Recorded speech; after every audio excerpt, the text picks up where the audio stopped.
Bentornati, and welcome back to Create Above and Beyond, where the fires of progress are blazing hot.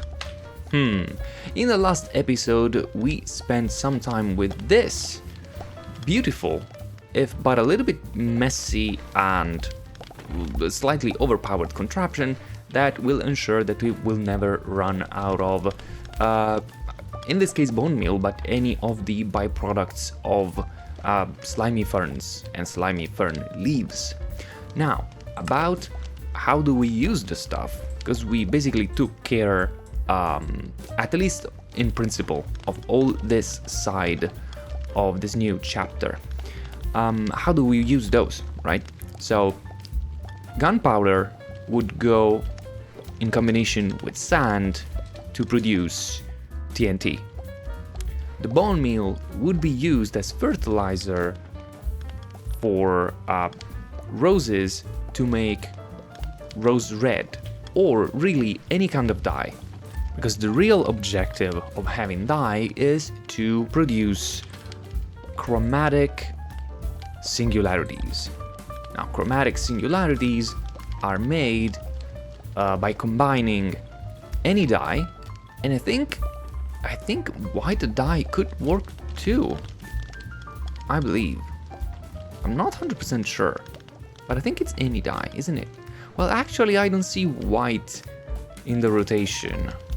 Because, white dye, we could have made directly with bone meal without an extra step, but I guess they removed it on purpose, just for that. Okay? So, anyway, there will be an extra step where we apply bone meal to roses to get rose red. Okay, but that's super simple, because then you can simply shove the extra flowers into a millstone to produce a ton of rose red. Not a problem there. Now, the issue is, how do we produce quantum entangled singularities? To produce this, we need to drop one singularity and one ender dust and cause an explosion within range of the items. Now, ender dust is another byproduct of the slimy ferns being, duplicated and then ground and then cooked on a stove. The singularity, though, singularity is really interesting. It's made by crushing a crushing wheel between two crushing wheels. Okay? So, we need basically to mass produce crushing wheels, and to mass produce crushing wheels. Wow, that's a that's a tongue twister. Mass produce crushing wheels, we need cobblestone and sticks. That's why I cleared a little bit of area in here, because we kind of have a surplus of sticks. We've always had this, and we've never had much use for them. So we'll use some of these. Again, this will be a more let's say spontaneous build. I'm gonna just go with the flow. I don't have anything special prepared for this episode, but I guess this will be more in line with a let's play. Okay, we'll do this on the fly. So I'll just be getting some of these from here, because most probably all these machines that I'm working on for this chapter again will be relocated downstairs, so I might have another line of chutes going down from here, but I guess we'll see. Otherwise, maybe I could even go ahead and make a tiny wood farm just for the sticks, right? Anyway, let's get to it. I have a number of mechanical crafters, okay? Mechanical crafters that I might arrange, let's see, like this. That was not intended. Give me that. That. And that. And then to make things a little bit faster, I could take this wand and do like that. Sure. And then I just need to remove this and this. Now, to make the actual thing, what we need is cobblestone, right? All around the perimeter, let's say, and then this, okay? This is the actual recipe. And then, of course, we need to turn all the arrows in such a way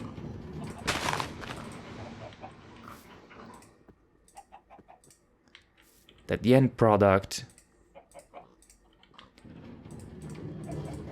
goes somewhere. Okay? That's normal stuff. One neat little trick, though, that I have not used yet is the following. You see, now, if we want to mass produce, we have the problem of how do we insert these items in all these slots. And at first I was like, okay, maybe I can put funnels in all of these, but then I realized, no, wait, maybe the mechanical hand can. And in fact, the mechanical hand can do the same as this, right? So when I do this and I right-click, the mechanical hand absolutely can do that. But in a recipe like this, where there is only really two kinds of items, that won't be necessary. We can leverage another very interesting properties of the mechanical crafters, which is this. You take your wrench and you can right-click on the line in between the crafters and combine them. What does that mean? Well, when crafters are combined, it means that they practically share, well, it's not that they share, but they act as a single unit, and when you either convey or pipe items into, let's say, I don't know, this one or this one, they will automatically distribute those items among all the other crafters that are connected. Can you do it also from the front? No, you need to do it from the back. So effectively, if we do something like this, now it's just that aesthetically it's also reflected on the front side. Basically, all of those on the perimeter, they act as a single unit, and then all of these in the center act as a single unit. What we need now is just 2 entry points, not more than that. Okay, so basically, if we had, let's put this out, brown toolbox, right? And let's start. Let's imagine we're working with belts, right?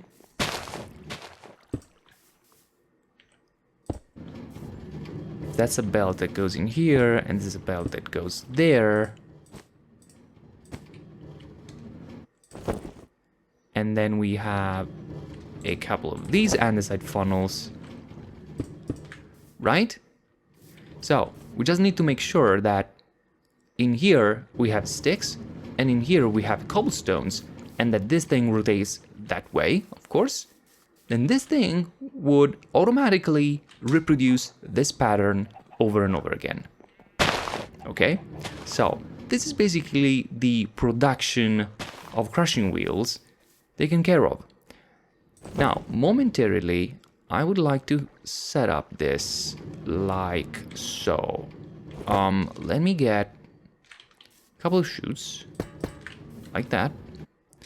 And then maybe another couple of chests. Well, okay, I will use maybe one, yeah, I will use one by one drawer for the sticks temporarily.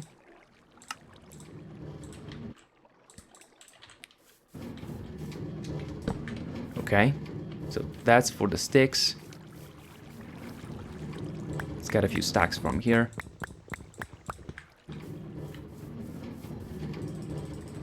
Put them in there. You can even get all of them, honestly. There you go. So, that's gonna have sticks. Do I want to connect this right away? Maybe I do. I don't know why I'm talking like this all of a sudden. That's not right. Now it is. Okay. So, actually, let me show you. If I remove these, See, I can't remove these because they're coming back in, basically. Okay, now, I'm not gonna do another one of these for cobblestone in here, because actually I can do a better solution for cobblestone. Let's get very quickly in the workshop, and let's make a cobblegen, dedicated cobblestone generator. Which is actually an igneous extruder. Yes. Zinc machine, piston. Do I have pistons ready-made? I can probably make one. Oops. Didn't mean to do that. And vanilla piston. What? Seriously? You don't have planks? Here. Have some. Have some on me. So, piston, and yes, I keep zinc machines in here. I do keep zinc machines in there because all the recipes that involve zinc machines are done at the smithing table, and I don't think there's a portable smithing table, is there? No, there isn't, right? It would be cool. Would be cool if we had a portable smithing table, just like the portable stone cutter. Let's sleep on this thought. So we have the igneous extruder. That's not super easy to say. Igneous extruder. You know what? Okay, this is temporary because this guy's gonna have lava. In here, and we are really close to a yeah to a wood farm. Can I rotate you? Yes, thank you so much. I need now a little bit of glass panes and stuff like that. Let's do this. Actually, I need to put a couple blocks in there first. One in here and one in here, so that I can make a little bit of a box all around. This is not correct.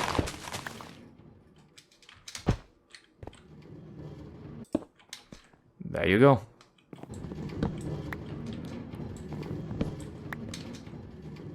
Now I need water and lava. 1 and 2.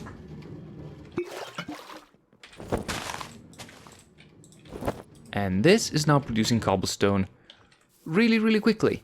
Okay, so the only thing left to be done is to hook this thing to power. Now this single wheel might not be enough. Can I very quickly hook this entire thing up to a better source of power? I might be able to, because our workshop is right here. Cool. Cool beans. Let's see. Yeah. Yo. I don't want to go downstairs. What about you? You don't need to be that. You can be vertical. And then I can have power go up that way. I could even move you, actually. A little bit closer to here. Right? If you're vertical, you can be like that.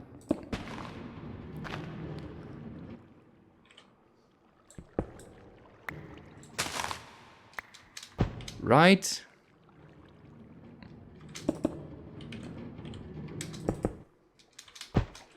Look at that. That's amazing.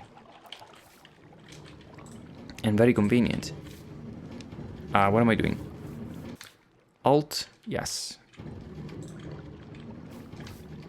Get the pains away.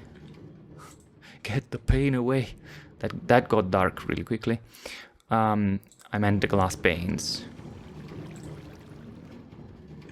That's actually even worse.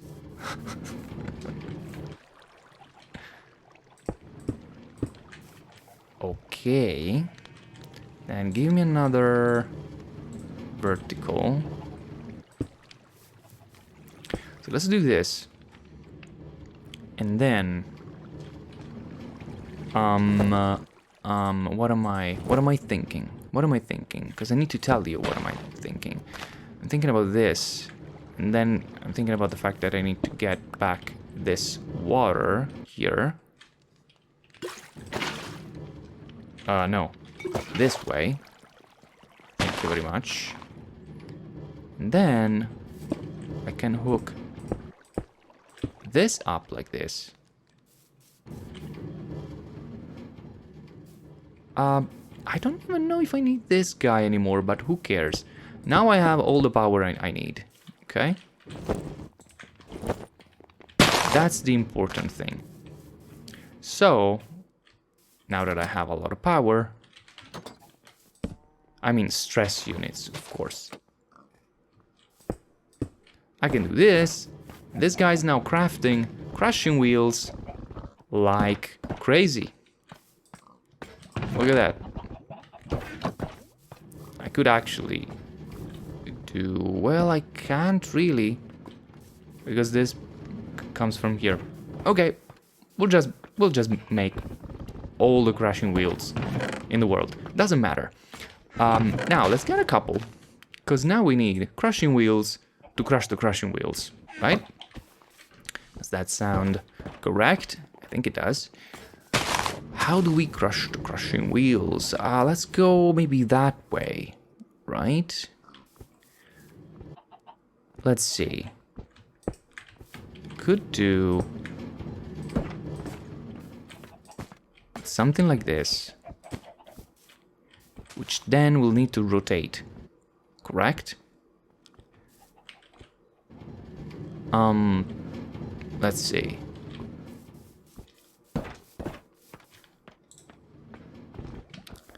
Let's get encased chain drives and do this. This can also do that. And then this. And then shafts all the way, and this rotates the opposite direction. And you know what? I'll just stick another one of these in there for now. Right, so now I can totally get the crushing wheels out of there. Right? However, as soon as I do, they're gonna spit out that way, of course. But what I was gonna say is that I need to put these away.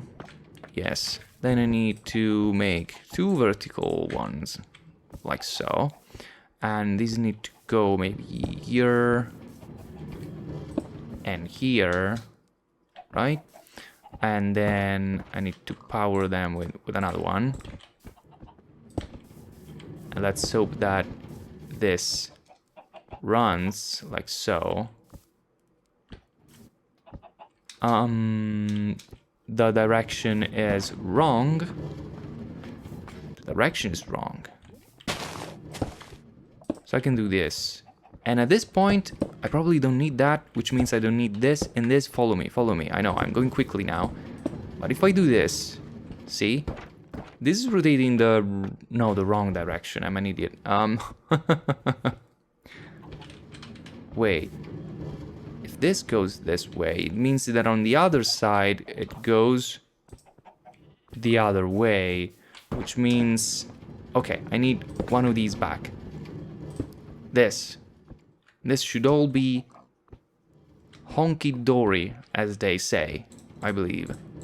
Do they say that? Well, I did just now. Cool. This works. Look at that. Look at that. Actually, so the combination of 2 vertical gearboxes with a shaft in between powering the actual belt, turns out works like a charm. Nice. I like that. Then then what? Then what? Then I could put these away.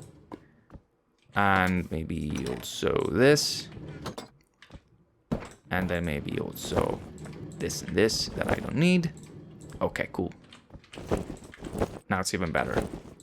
Now it's perfect. What do I want now? I want another chest to store the singularities, because we are gonna have a ton of them. By a ton of them, I mean a ton of them. I didn't mean anything special by it. I don't have to, okay? Leave me alone.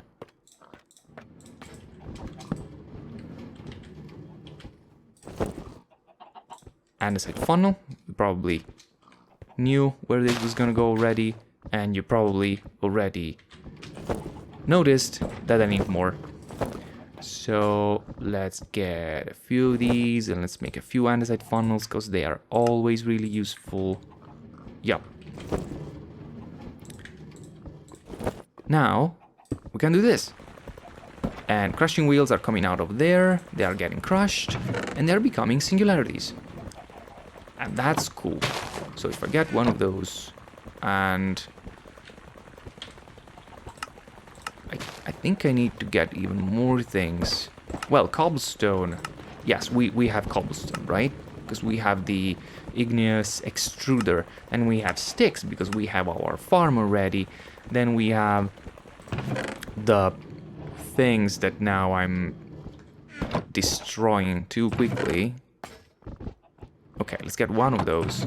Now let's put them in again with this.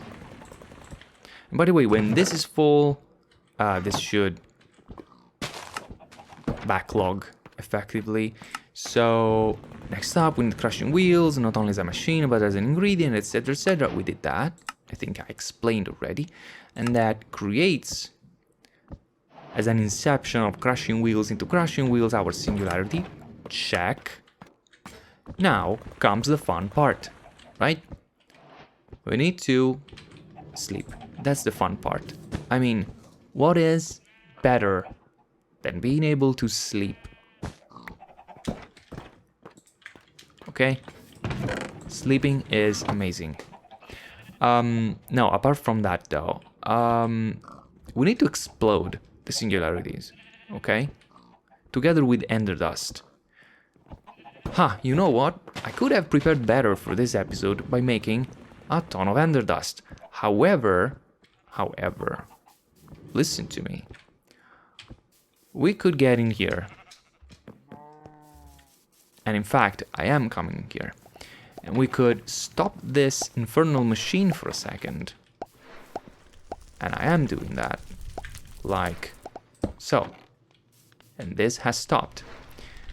And we can convert this to the other kind of ferns. Now this is producing a massive, absolutely massive amount of slimy ferns, which is good, means we will never run out of.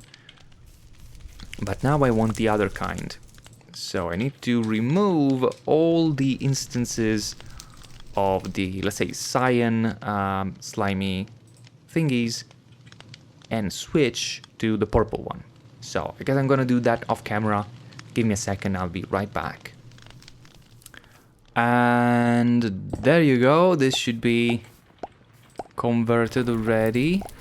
So this accepts purple slimy ferns. They're gonna get cut into leaves. They're gonna get crushed. I mean, also sent back in there to come whole again. And this thing is cooking. And look at that, we already have half a stack. So let's get a few with us, right? I mean, we can even stay here and wait for a full stack. Look at that, this thing is incredibly fast. 3, 4, there you go, a full stack. Amazing. This thing is incredibly quick. Anyway, let's leave it at that. Now that we have the ender dust and the singularities, let's take a stack of each. We can test one nice idea, and the idea that I want to test is that we can explode a full stack at once, right? Because the thing is, TNT is it's kind of valuable, right? TNT is not that easy to make, and I don't know if I want to set up like a full production line just for TNT. I mean, we should really, like, that's the objective. But the thing is, if we can use, let's say, one TNT to convert like a whole bunch of items at a time, then it's just a question of how do we make sure that those items are dropped in the explodey thing at the right time, and we're set. It just means that we work in batches as opposed to one item at a time, right? I came back in here though, because I want to get a little bit of obsidian, just to make sure that I don't create massive holes everywhere, right? That would be ideal, let's put it like that. And then we'll come up with a solution for how do we make this automatically, because that's the objective. Now, listen to me. It would be nice if we were able to explode stuff a little bit like up in the air, right? Because that way it's kind of out of the range of any, let's say, sensitive or delicate equipment. Now, how do I get stuff up though? Well, of course, how do I get stuff up? What a stupid question. With weighted ejectors. Sorry about the evil laughter. That's what we need to do in here. So I guess we would have weighted ejectors that eject when there's 64 items on them, right? And now I kind of want to test one thing, guys. I'm doing this like very on the fly, okay? This is very on the fly reasoning. So I'm just testing the ejecting part now.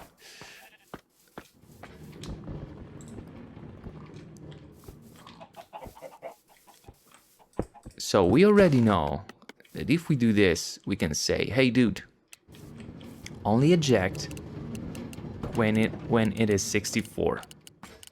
Scroll. Okay, 64. Now the ideal situation would be to only eject when we have both the ingredients though, right? Because we need the singularities. So let's say that this is singularities and I do this, boink, right? Because there's 64 of them. And they get thrown to the destination. However, I also want to make sure that I throw stuff when I say so. And the when I say so relates to the fact that we need to make sure that we are ready with 64 of these and 64 of these, right? Because we need both ender dust and singularities. And then that we also use that as a signal to light the TNT. Does that sound right? I think it does. So this will probably gonna be in here. However, how do I count the items? Let me see. If I had a hammer, no, not a hammer. If I had a comparator, give me the stone cutter. Redstone comparator. And I put that like so. And then if I had, I don't have redstone on me, like normal everyday redstone. What about in the red toolbox? Actually, give me the toolboxes. Let's move them. I don't know, here. Yes, I do have redstone. If I do that, temporarily do that. This is charged though. Being charged, it will throw stuff. But if I do that, yes, it does that. I need to sleep on this idea, on this realization. Does a weighted ejector stop with the redstone signal? That's a question, right? That's a question that I would like answered. Maybe you know already, but you know, I'm just going with the flow right now. So if I do that, do you stop like at all? You do. Oh, that's a discovery. Because we can basically do the following. When not one, but two weighted ejectors are completely full with a 64 stack on top of them, right? When both are, then we revert the signal on both, and so they both launch at the same time. Does that sound correct? I think it does. Now the thing is, though, we also may want to stop that from happening too quickly, because you see, it's not that seldom. That's a weird way to put it, but what I wanted to say is it can very much happen. It's not unlikely, that's the right way to say it. It's not unlikely for a contraption to get backlogged, which means that at any point in time we could have multiple stacks of stuff ready to be ejected and exploded and stuff like that. What we don't want to happen is that we eject two stacks of things, and while that thing is still waiting for the explosion, we eject more. I mean, sure, we could very much explode like two stacks with one single TNT. That could happen, but imagine the explosion happens and then immediately another thing goes in there before we are able to deploy another TNT. That wouldn't be ideal now, right? Okay, so I also need something or some way to shut down the system while the thing is exploding. And I could probably do that with a timer. So, wait, a timer or even an adjustable pulse repeater. So, let's imagine that when these two guys are ready, we receive that as a pulse. Okay? When we receive that as a pulse, that goes in here.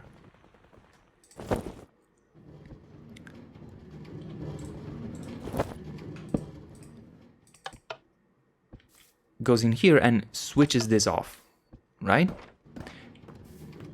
However, also goes in here, and to represent that, I need to move all these things now.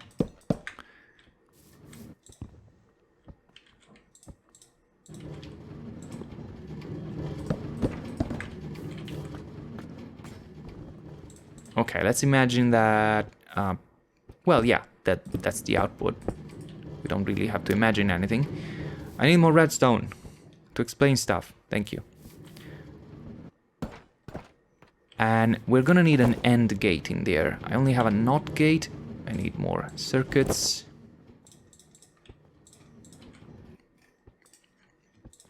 Sorry, this is a little bit slow, but we're gonna get there. So an AND gate.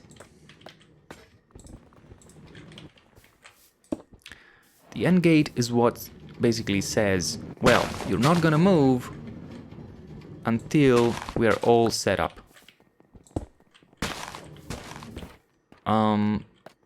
Okay. Like so, okay? So the AND gate is gonna be on when all the sides are on. Unless we disable some of the sides. But let's test with with levers just to make an example, like 1, 1, 1, right? If even just one is disabled, that doesn't go off, right? Okay, so imagine these two are the signals that come from the two comparators on the weighted ejectors, right? And then one of the signals from the guys here. Signals from the guy. No, not like that. Let me rephrase that. I need a latch in here. The latch is normally on. Okay, so one comparator says, okay, this is full. Sure. And by the way, this needs to be reversed normally, because really the stable state, the normal state, needs to be that this thing is locked. Well, that they are both locked when there are two of them. But let's imagine for now. So this is normally locked. We need to give it a high signal in order to unlock it. Okay? Okay. This comes from there. So this turns on. This turns on. Now that's unlocked. However, I need to also use this signal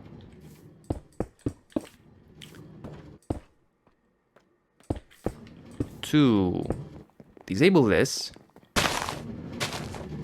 because I want it to be temporarily disabled, right? But also I want to re-enable it after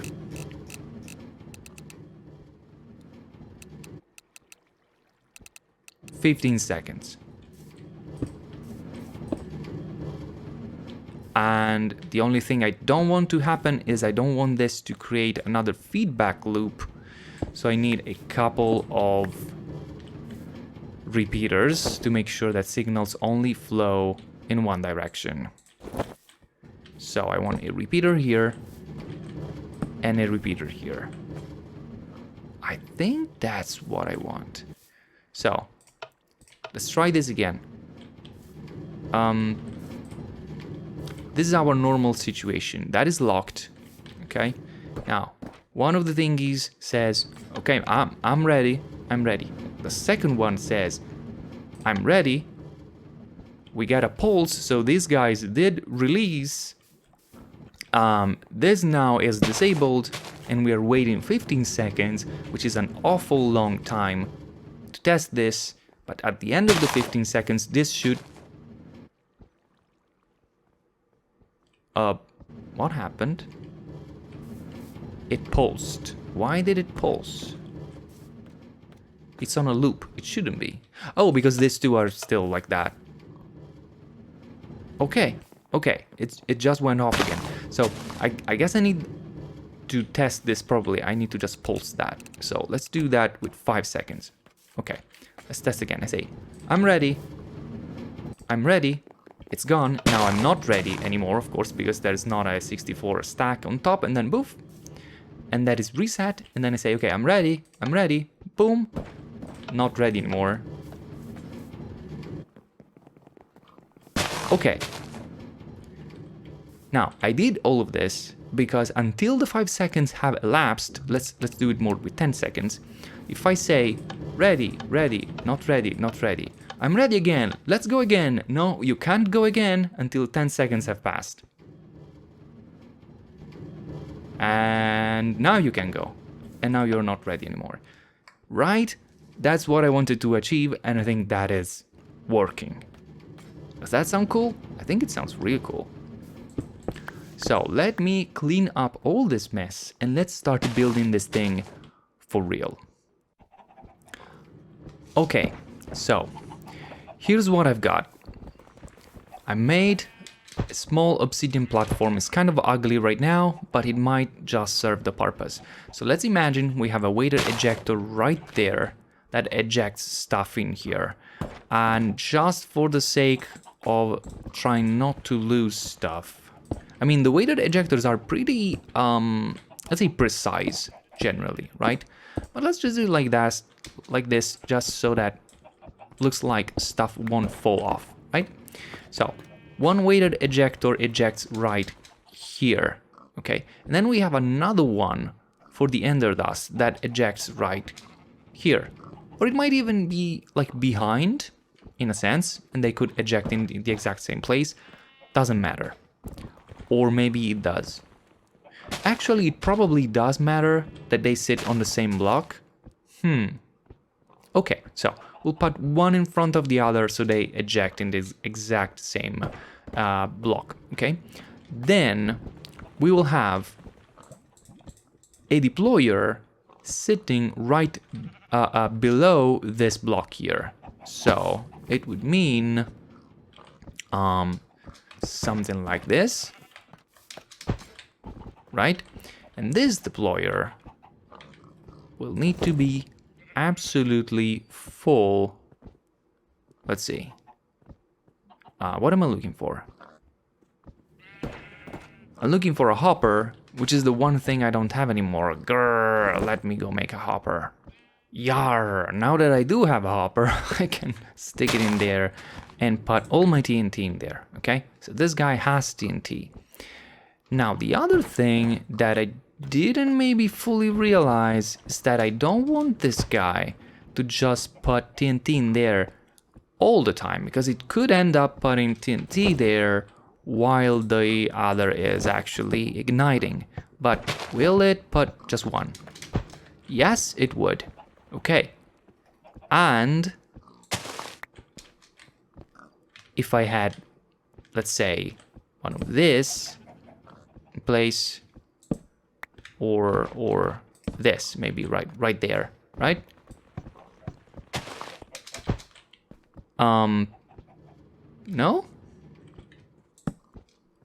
Apparently no. How do I... like that? No. Okay. Maybe not that. You need a signal, right? That I'm sure. What if it's something like... oh yeah, that works.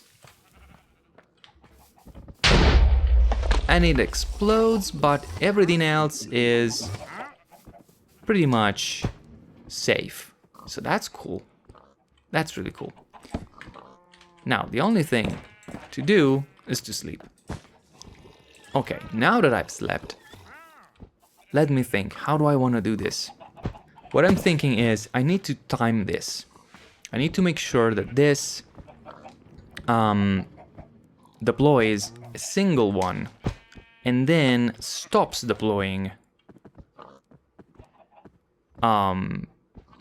waiting for the next batch to be ready, right? How do I do that? Okay, you know what? While I think, I might as well set up this. So we're gonna have two of these, right? And I said I'm gonna send in here. So that's one. That's not a good way to jump. That also goes there, and this one I'm gonna set up in here for now. Okay. Now I need a little bit of power here. This can go like that.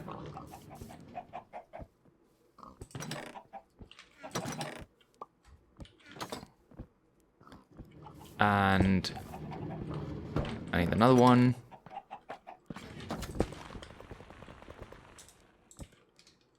This can go like that. Cool. Cool. So they are ready. They need to be set up so that they eject only when they have 64. Not that it matters, because we are gonna be locking them manually.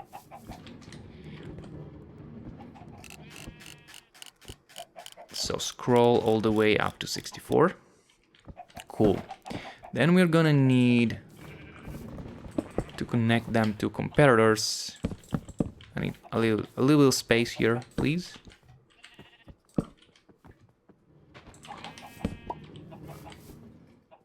Do I have the comparators? I have the one. I need another one.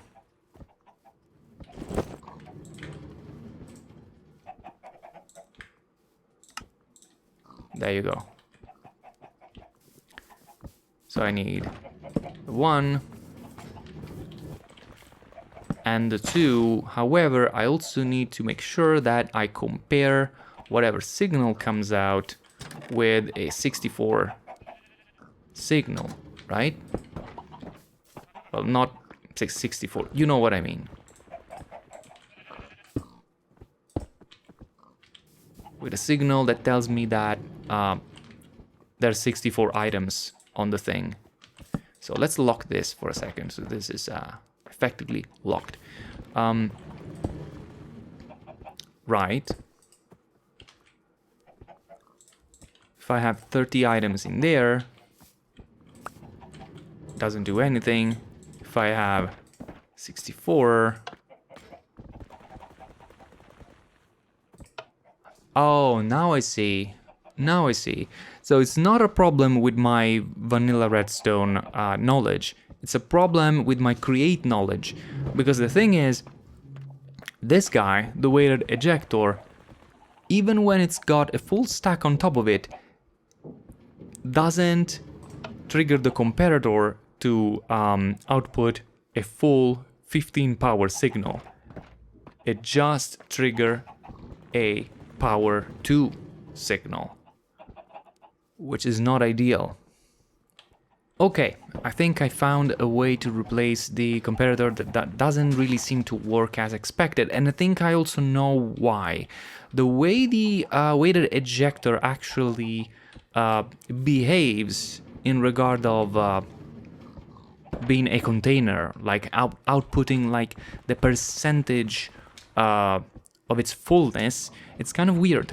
So I'm using here a stockpile switch from Create, and I configured it to move between, you know, the empty and full lane signal, let's say, signal configuration at 11%, okay? I discovered that because when I put 64 stacks on it, you see, like this this icon here moves from the top to the bottom, right? If I remove that, see, the icon is in here. Now the icon is here.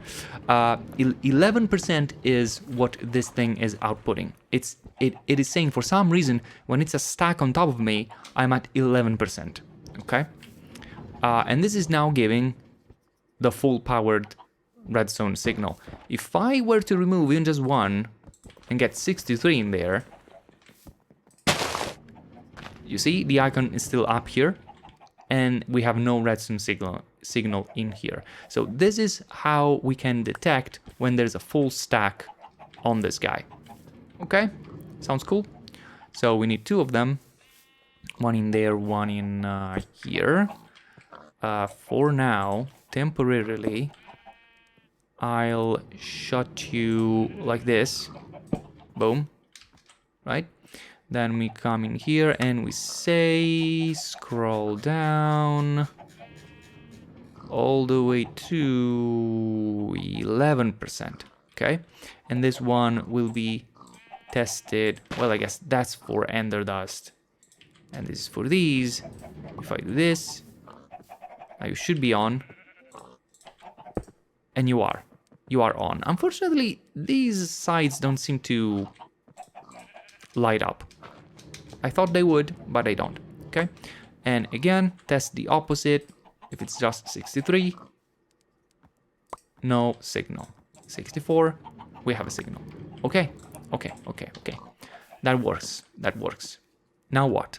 Now we gotta recreate our circuit. So let's get actually a little bit of this red alloy wire, at least in this section. And I want a signal coming from this guy to arrive here. And this is what needs to go to the AND gate. You guys need to move in here. So let's get our AND gate. There it is. Let's put it, let's say, in here.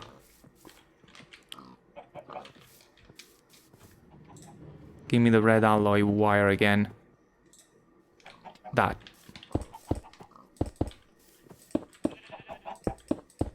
Okay, so let's imagine they're both ready. You're ready. You're ready. Why aren't you ready? You should be. Is this thing interfering? Might be. It's not interfering with the other guy.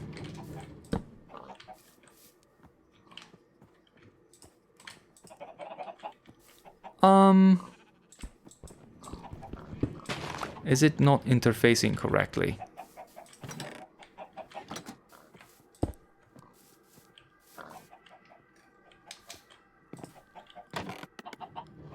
Oh, dude.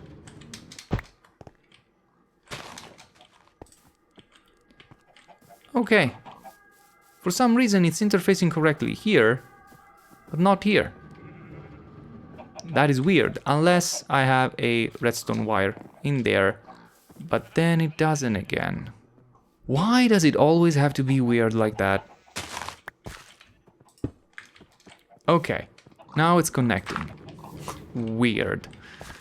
So weird. So, again, 63 doesn't activate, 64 does activate. Now this guy, though, also needs that other thing.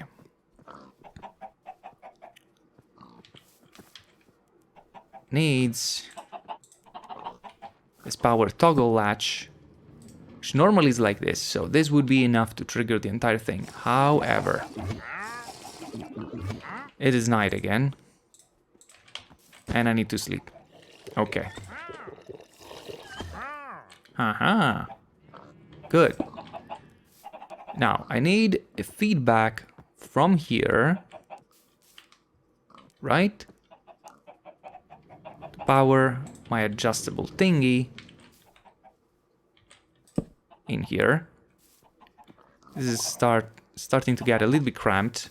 I could use this to have a signal go up and around.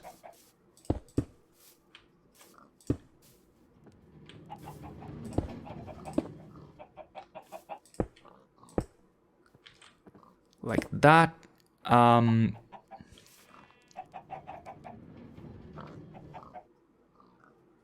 I need a little bit more separation though.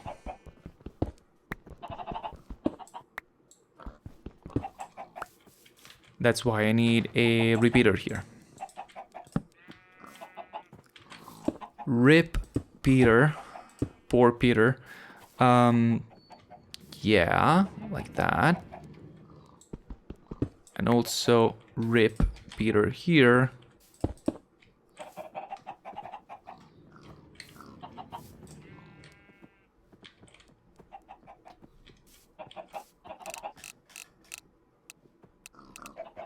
"15 seconds.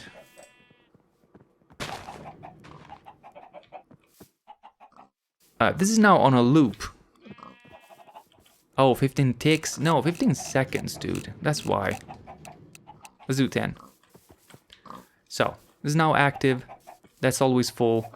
Now this one says, I'm full. We got a pulse. But before this one can activate again... There you go. So, if I do pulse, it propagates. Another pulse doesn't. Until 10 seconds have passed, another pulse won't propagate. Now it would. Sounds correct. Now let's say that that's full now, then it's not full anymore. Okay, full now, then it's not full anymore. Okay, now it's full again, but needs to wait 10 seconds.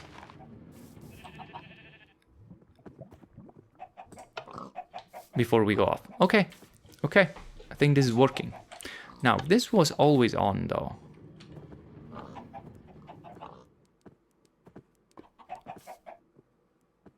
Yeah, this one is effectively timing the entire thing to 10 seconds intervals.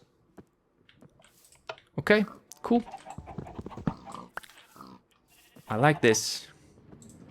This works. Now, I need to use this output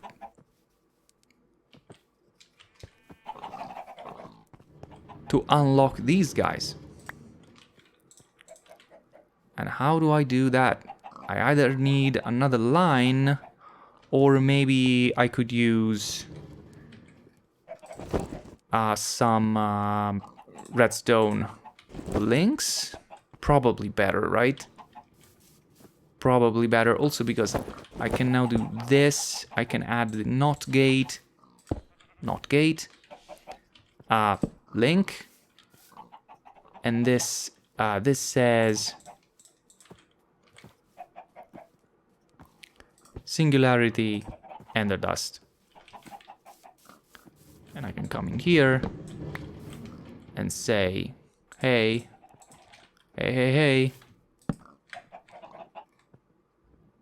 Singularity Ender Dust, you are on receive mode, you're locked.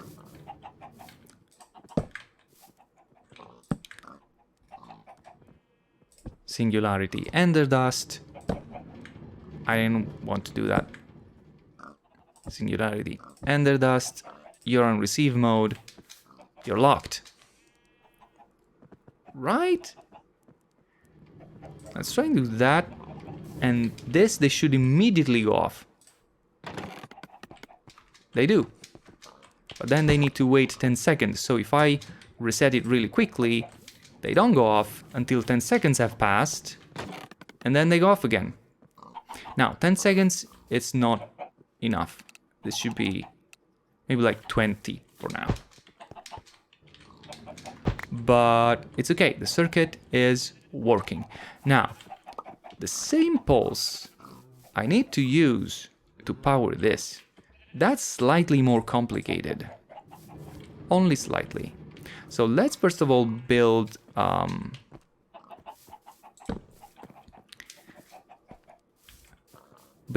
shafts and things to get to it.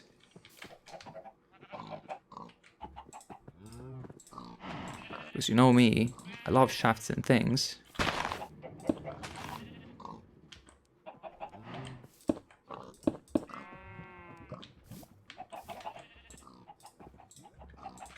Vertical gearbox here.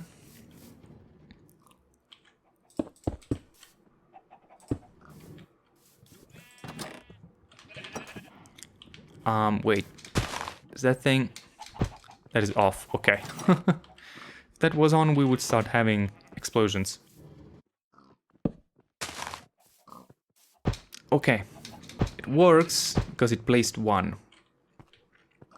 Now, we need to make sure that we can deactivate this. So let's remove a piece there. Clear the inventory. Do I have a clutch in here? I do.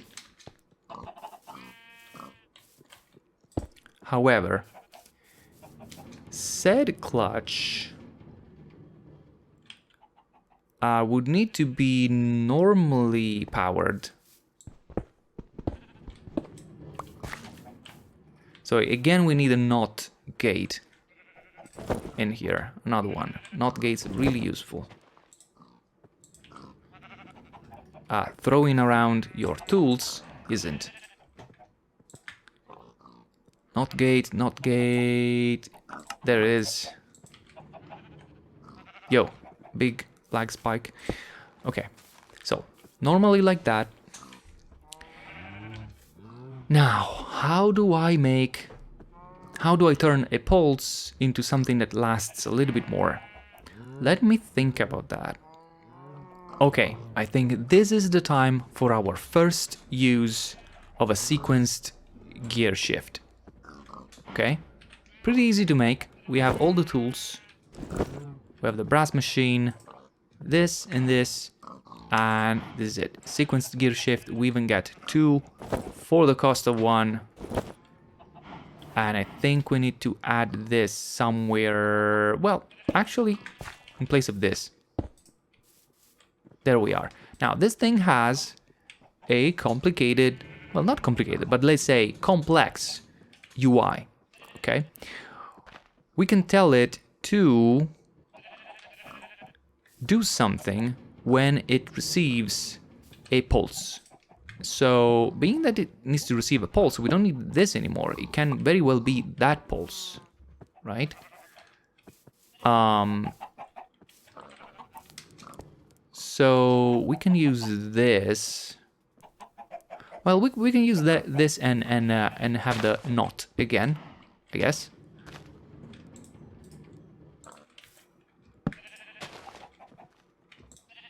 Right? I think so. Receive. Okay, cool. That works.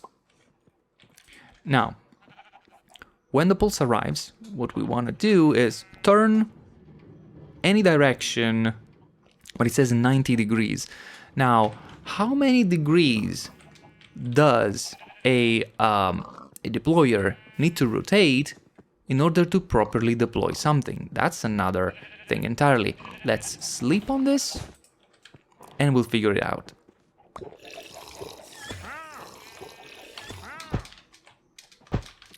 So if I go up here and remove this temporarily, right? And I put it back there. Now, those 90 seconds, would those be enough? So if I were to manually give you a signal. Say what? We did 90 degrees. That is clearly not enough. If I said 360, it must be more. Scroll. Oh, shift scroll to scroll faster. Thank you. 360. Is that enough? Doesn't look enough to me.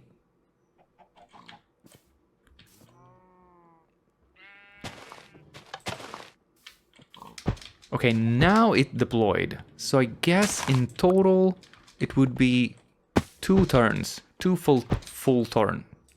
2 full turns. That's another tongue twister for you. 2 full turns. I can't say though. Turn by angle. Oh, I can say time delay. Huh. No, not delay. Turn to move piston pulley gantry. 5 meters. No. Turn by angle. And then again, turn by angle, another 360, and then end. So it would be 2 turns, right? Aha.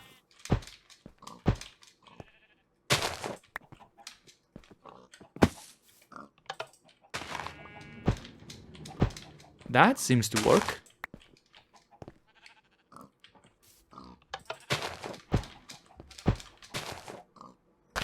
Yep. So, 2 full turns of the thing, and we should be set. Let's put those in there again. So, this should work. This should work in theory. So, I can remove this. There's no dynamite in here right now, right? I can turn this on, which means the next TNT, not dynamite, TNT, will go off. There's a bunch of these in here. And let's put a thing in here for these, right? And I need to go get more.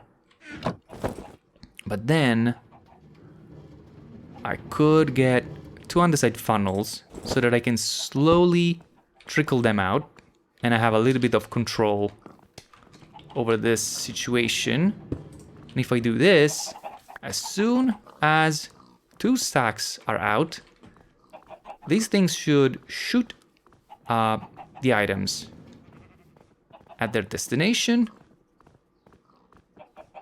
Come on, don't fail me now. And that thing should turn. Okay, this is ready. The signal is on. We're waiting for the singularities. This is ready. They should. Oh my god, it works.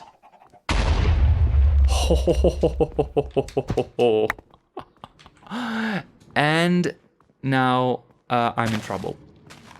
Because now my inventory is absolutely full of quantum entangled singularities. It's amazing though. It's a win. It's fantastic. Yeah. Give me a second to clear my inventory. Okay, so it turns out that exploding a stack of singularities at a time creates a lot of quantum entangled singularities. So I guess what we need to do now is craft a vacuumulator, that thing, and then connect it to maybe a really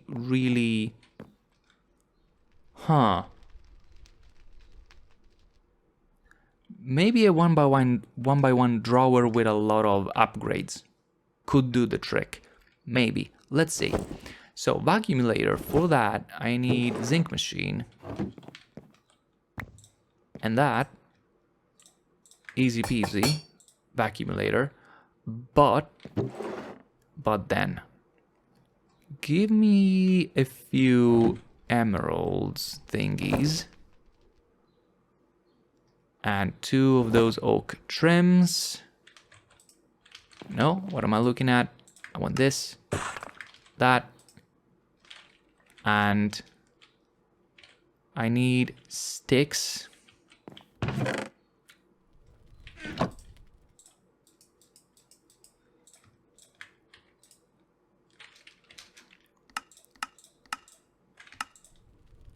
Come on. Okay, got that. Another oak trim. There. 1 by 1 drawer. Okay, maybe this works. Because we need to be able to have a lot of stacks. Like a huge amount of stacks. Now, vacuumulator needs to get up here-ish. Let's do something like that, for example. Oh, whoa, okay. I need a filter. Give me a second, I'm gonna make a filter. There you go. Lapis gear and create filter makes an item filter. Now it's applied, and now I can say, give me some of these, and I hope it will collect them regardless of things. So you... Dude, okay, filter. Allow list that. Now. Dude. Fine now. Throw the...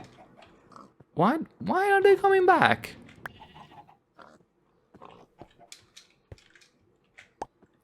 What? I can't throw entangled singularities? Wait. I don't have the Coin of Fortune active. They cannot be thrown. Are you serious right now?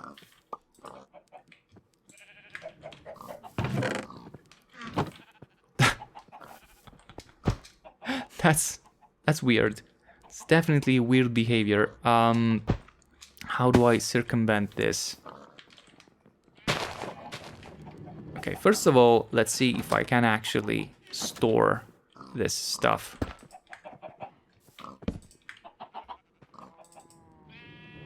So that counts as a stack, most probably.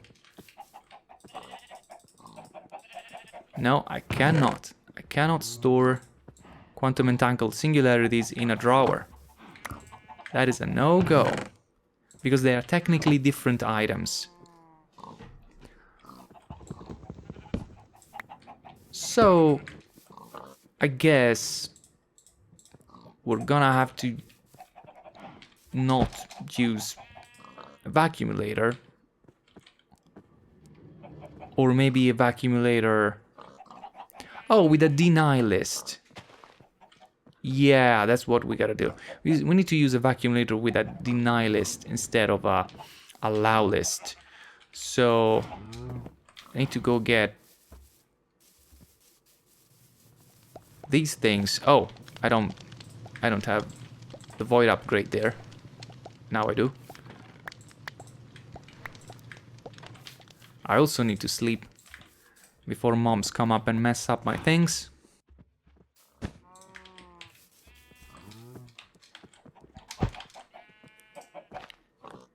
So this, the list, the least.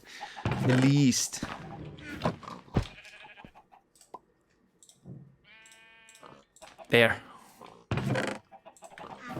Okay. No, let's not shoot more of those for now.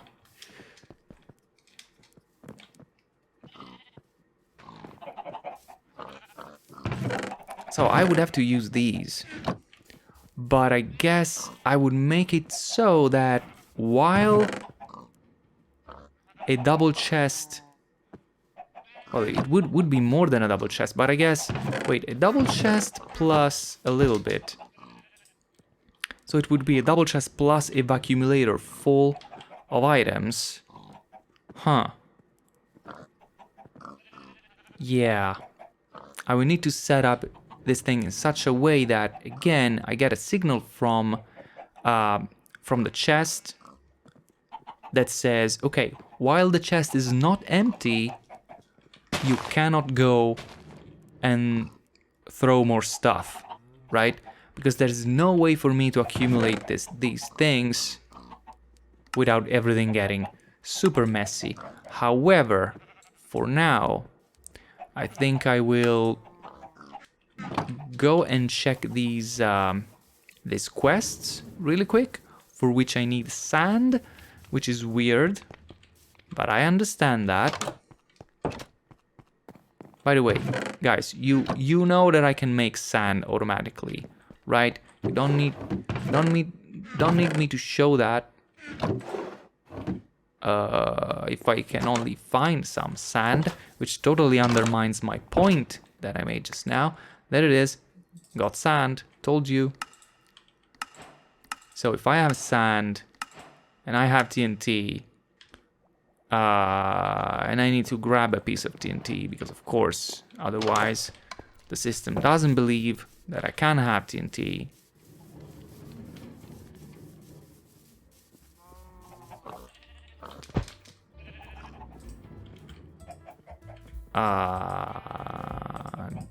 I can't get the TNT out of this.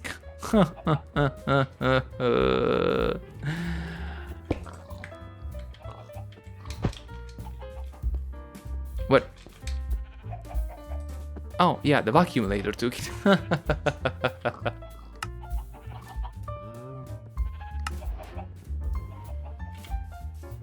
And then quantum thingies. Yes, that is done. It's not finished because this would make a mess right now, okay? This would make a total mess.